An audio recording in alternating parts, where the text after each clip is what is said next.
Let's go create some circles in the sketch workbench.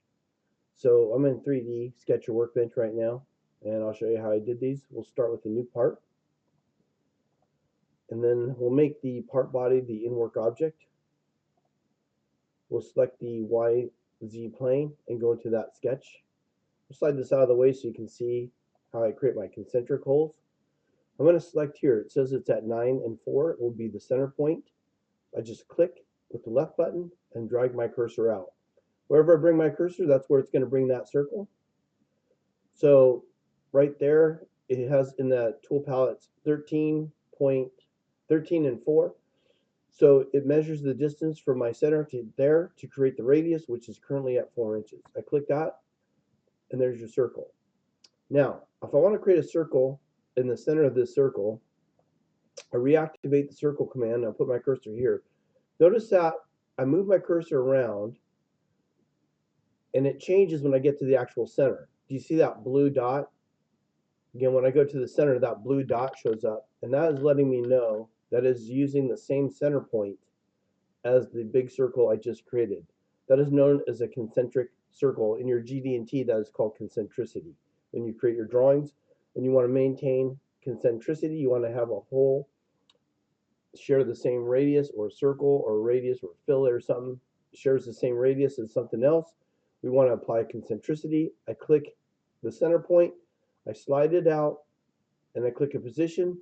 If I were to grab this big circle over here, it changes it and moves it. Okay, so it's independent that way. If I want to move this whole thing, I can highlight that whole thing, and whoops, I can highlight this whole thing, and I can move it. Do you see that point right there? If I grab that point,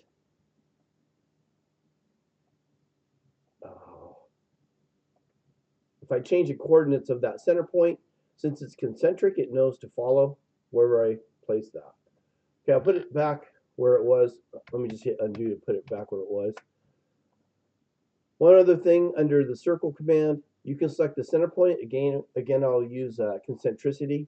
I'll click that point, but rather than clicking a position, if you know a specific radius value you want, you can come up here in the tool palette and type in a radius. I'll type in a radius of a 1/2 inch. Okay, so I got a 1/2 inch radius here. Now, one thing I don't like is it should ask me for a diameter. In almost all scenarios, I need to know the diameter of the hole. Nobody says I need a 1/2 inch radius hole. If you call off a 1/2 inch hole, that means the diameter of the hole will be a 1/2 inch. So if you want a 1/2 inch radius hole, you have to say you want a 1 inch hole. So in order to change that, you double click this and you convert that dimension into a diameter. So again, when you go to circle and click a position, if you key in a radius, it will give you the diameter call out or the radius call out as well. But again, it should be as a diameter. So this radius, I need to double click it and change it to a diameter and select OK. When I go to constraint, the two circles on the outside that I don't have a radius, like if I want to, I can click, and it does put in the diameter. So I'll click on here, activate constraint, select here. Okay, now I have diameter symbols. Now, if I want to locate it to this, I should be able to use, use the point, try and grab that point. When am I going to learn to show you guys the geometry that's being created? Oh, this part here, I accidentally clicked on the line here, and if I try and move, actually what happens is this is moving. So I want to click on this vertical line.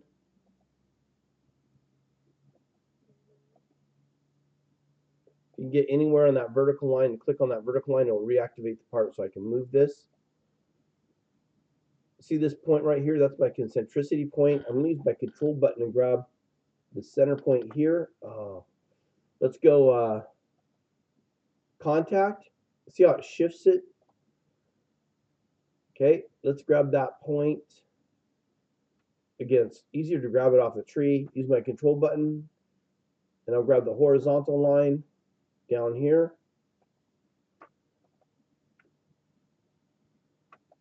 Let's see if I can zoom up here and get that a little easier. Let's see if I can grab that horizontal line. Well, I try to grab the absolute, and then go use the control button and grab the point right off the tree. And then hopefully I can hit contact, and it slides it down. It also changes this part to be green, and the reason why this part is green is meaning it's fully constrained. So it has all the dimensions it would need to change whatever values you want on this part. All right, so that was our example on how to create circles. There are a number of other ways to create circles. I recommend clicking F1, trying each one, and follow the directions. So if you hit F1, it actually comes up with a step-by-step directions on how to do that, what I just did.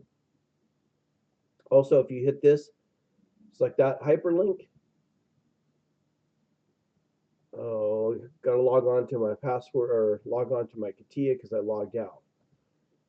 It'll take you to this, and there's all these little steps on how to do everything here in CATIA. I'll close that down. Those are the same steps I just demoed for you. So if you want to try something I haven't demoed, you can hit F1 and try that out.